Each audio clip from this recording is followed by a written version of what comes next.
Millionaire mother hadn't walked for 20 years until the new Black Maid did the impossible. This is the story of Elanora Witmore, a woman once full of fire and grace who lost everything to an illness, and of Grace, the maid, who gave her back the one thing money never could: hope. For 20 long years, the Witmore estate stood like a palace of wealth. Chandeliers glittered, marble floors gleamed, and gardens stretched like endless carpets. But inside, silence ruled. The silence of absence, the silence of defeat. Elanora Witmore, once the fiery matriarch of the family, had been confined to a wheelchair after a sudden illness struck her down. One evening, she had been dancing in a golden gown under the chandeliers, laughter in her voice.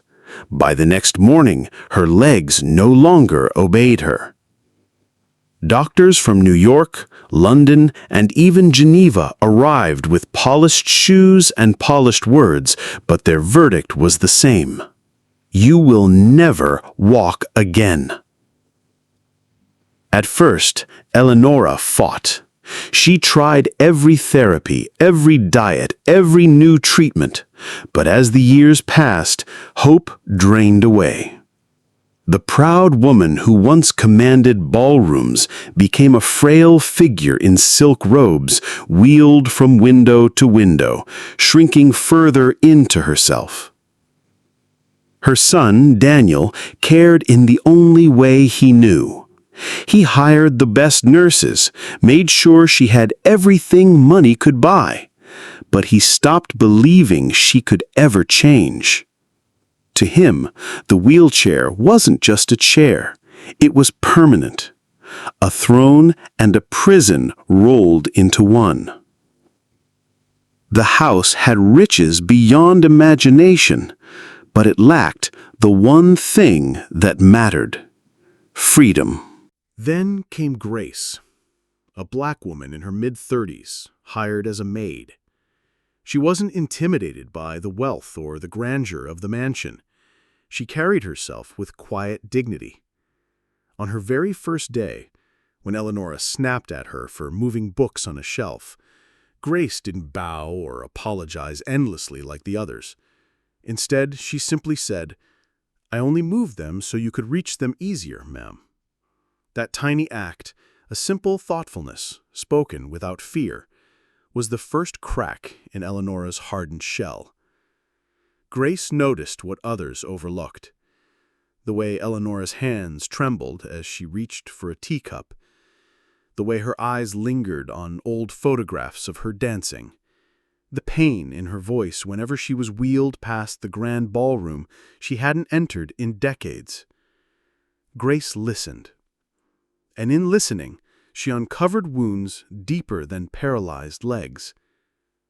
One night, Grace found her employer crying quietly, clutching her blanket. "Do you know what it feels like?" Elanora whispered. "To already be buried while still breathing? My son doesn't even believe I can try anymore." Grace knelt beside her chair, her voice steady. "You are not buried. You're alive. Your body hasn't forgotten. We just have to remind it." Elanora laughed bitterly. "Remind it? I haven't walked in 20 years. You think your hands can do what medicine couldn't?" Grace didn't flinch. "Not my hands. Your will." The next morning, the impossible began. Grace started stretching her legs, massaging stiff muscles, coaxing the smallest of movements. Elanora resisted. She snapped, cried, cursed, but Grace never stopped. Calm, steady, unshakable. Day after day, week after week. Grace spoke to her not as a patient, but as a woman with fight left inside. People only see what they want to see, but only you can decide what you're capable of. One evening, something happened. Her toe twitched, just barely, but it moved. Elanora gasped as if she had seen a ghost. The next week, she lifted her foot an inch. Tears streamed down her face. "I thought it was gone forever," she whispered. Grace smiled gently. It was never gone. It was waiting. Elanora began to hope again, a dangerous, beautiful hope she hadn't allowed herself in 2 decades. But she kept it secret, even from her son. Then came the stormy evening that changed everything. Eleonora gripped Grace's hands, her legs shaking violently. Sweat ran down her face as Grace whispered, "One more step, Eleonora. Just one more." And then she did it. For the first time in 20 years, Eleonora pushed herself upright. Her knees wobbled, her feet planted firmly on the carpet. Her heart raced. Tears streamed down her face. "I'm standing." Grace, her own eyes shining, whispered, "Yes, and soon you'll dance again." Eleonora should have rested, but she didn't. She squeezed Grace's hand with determination. "You said I'd dance again, then let's not wait another day." Grace hesitated, but the fire in Eleonora's eyes was undeniable. And so, with trembling legs and a fragile body, she took her first clumsy steps. One step, then another, a shuffle, a sway. Her satin gown swished lightly, her slippers whispering against the floor. And then, the miracle. Her body remembered. The rhythm returned. Together, she and Grace began to dance. The door creaked open. Daniel stood frozen in the doorway. He had heard noises, come to check, but nothing could prepare him for what he saw.